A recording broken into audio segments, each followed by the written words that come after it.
یو ورور سوال کړی دی چې یو کس راولګي او د چا د طرف نه صدقه ورکړي، هغه مړلی کس صدقه یې د پلار د طرف نه ورکړه، مړلی یا مور د طرف نه یا رور یا ملګری یا استاذ، ده ته د صدقې اجر میلاویږي او که نه؟ زما د جواب نه مخکې ځم چې تاسو جواب ورکړئ.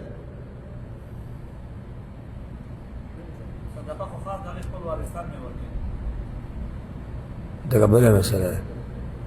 سوال دغه نه و، سوال دا و چې زه اوس مړ شم او ته صدقه زما د طرف نه ورکړي، ما ته خو صدقه رارسي، مړي طرف نه صدقه کولی شي که نه شي؟ کولی شي. تا ته به اجر میلاوي؟ د څه اجر؟ بارک الله فیک. د دې احسان د الله نه دا امید دی چې د دوی اجر یو شان دی. یو خو دا مسله ده چې صدقه د مړي نه د مړي طرف نه کول باجماع المسلمین دا جایز دی، ثواب ورته رسي او اجر د متصدق ته میلاویږي چې اجر صدقه ورکړې ده، هغې به ته دلیل وښوي انشاءالله. او زموږ هره خبره الحمدلله په دلیل سره وي. او ځکه خو د اکثر یاران زموږ نه خپوي، دلیل ټکي سره یې نه لګي.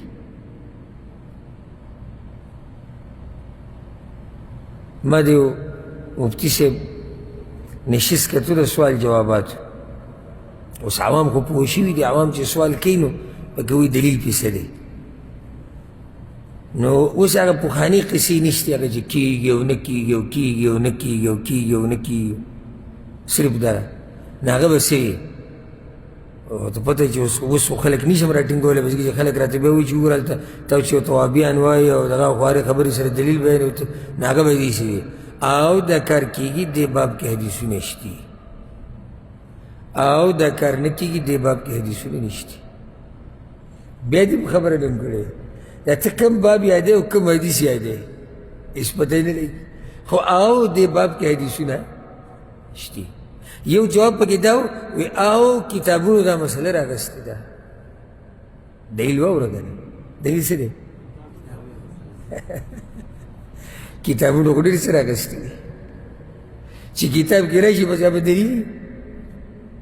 سبحان الله، حیران به شي د بعضو خلکو دې کارونو ته. او کتابونو وی راغستې ده، دلیل په دې دا دی.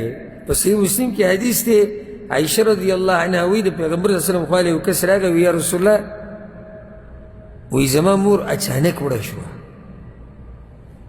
وخت ورته میلاو نه شو چې څه ویلی وی. خو زما دا یقین او ګمان دی که چېرته دې خبره کړې وی نو دې به د صدقې خبره کړې وی چې زما د طرف نه څه ورکوي، یا به ویلی وی چې دا غریبانو الله ورکوي. یا رسول الله فلی اجر ان اتصدق عنها، الله ولا اجر راکړي چې زه د هغې طرف نه صدقه وکړم؟ پیغمبر صلی الله علیه وسلم ورته ویل نعم. مور ته به دې اجر میلاوي شي؟ تا ته هم اجر میلاوي. او د الله پراخه خزانې دي الحمدلله. د الله په خزانو کې څه کمی راځي؟ څه کمی پکې راځي چې دواړو له اجر ورکړي؟ هېڅ کمی پکې نه راځي. د هغه د طرف نه خو صدقه شوه ته خو اجر میلاوي. ده چې د هغه سره دا کومه ښېګړه وکړه، کومه خیرخواهي وکړه او دا مال یې د هغه دپاره قربان کو او ورکړو چې زه د ده د طرف نه الله په نوم شو، نو ده ته اجر هغه میلاویږي. والله اعلم.